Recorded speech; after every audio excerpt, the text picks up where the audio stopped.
Marking up material with markers and labels.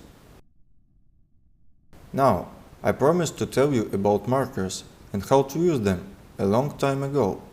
Markers are a very simple thing that allows you to mark up the material. For example, we take this video. If we don't have a 30-second video, but an hour-long interview, then we can mark it with markers. Markers can be placed on both clips and sequences.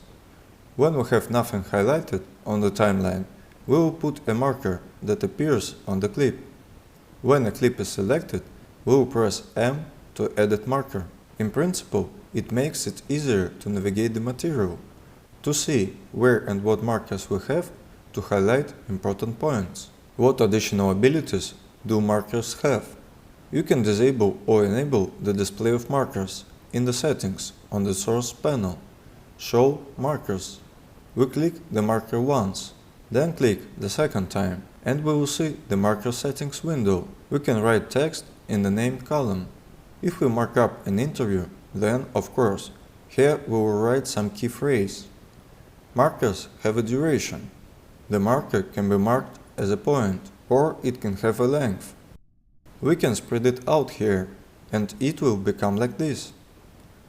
Or I can take it directly on the source panel. This is a hint that very few people know about. If you click on it with a pressed Alt key, you can grab it, push it apart and give it a length. If you click on it without the Alt key, we can grab it and move it. In the window, we enter the text that will be visible on the screen later. The text doesn't be rendered, but we can see what we have here. Also, the markers come in different colors: red, blue, green, etc. All other parameters are not particularly important, because before each color was assigned its own function when the Encore DVD still existed. This program was included in Adobe and allowed us to record DVDs, create beautiful menus, mark chapters up, etc. Now this is no longer relevant because the DVD is a thing of the past. Therefore, it's useful to use different colors of markers to mark up the necessary information. Where is the marker information stored? Information about the markers that are placed on the clip can be stored in two ways. The first option is in the media source. They are attributed in the metadata of the clip. The second option is in the project file. Each of these methods has its pros and cons.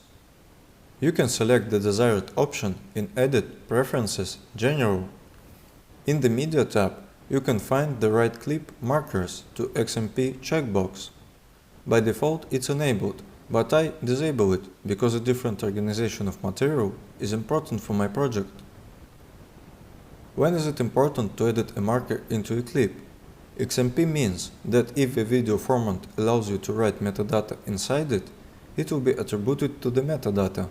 If it doesn't allow it, it will create an XMP file next to this file that will record metadata about these markers. What is it useful for? When a lot of people work on one project on the same source material that are stored in one place, they all will connect to it, and one of the employees can put a marker about important or unnecessary information or about a good frame. Another person will upload these media sources to his project and will be able to see all these markers. The first person knows all these markers and attributed them in the source material so that others can use them.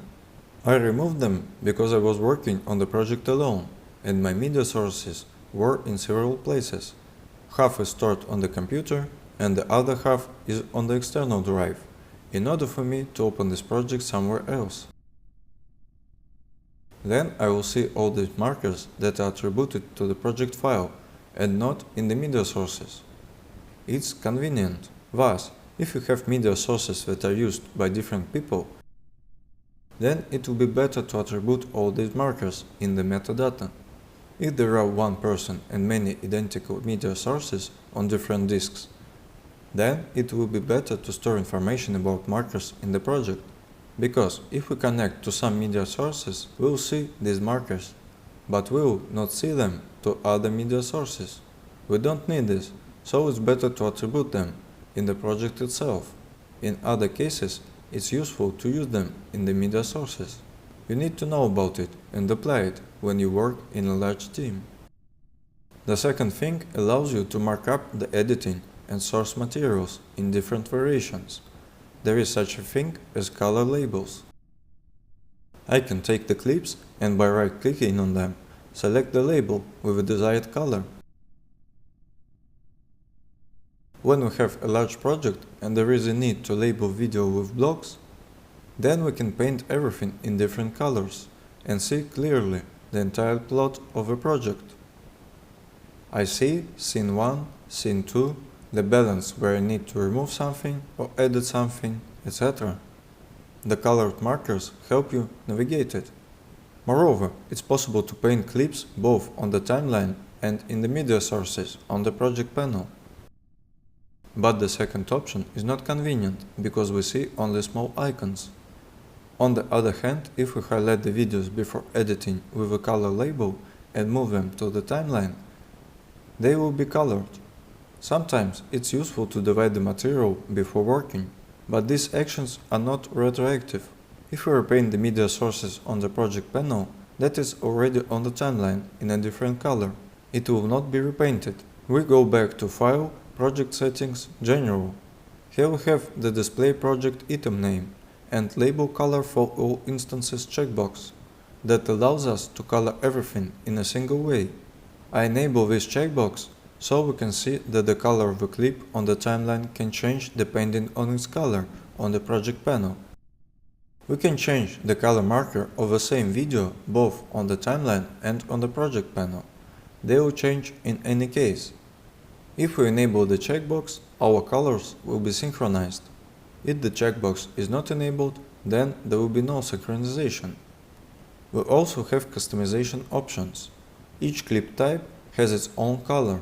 By default, for example, a video without sound has a purple color, a video with sound has a blue color, a sequence has a green color, and usual pictures or static images created by us have a pink color, etc.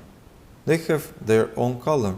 There is a separate label folder in Edit Preferences, where we have all the colors that we can use. We can also edit other colors. Let's say I don't like brown color and I want to change it to orange. This color will mean, for example, that everything is bad. And here we can assign default color values for each file type. Let's say that still is images. By default, it's lavender. There is a violet color in videos without sound, an iris color in videos with sound, etc. We can reassign any colors according to our own preferences. In general, there is a tool for configuring it. If you configure it once according to your taste and then constantly synchronize these settings via the cloud to other computers, it can make your life more joyful and cozy. But I mostly use painting on the timeline. That's the story with labels and markers.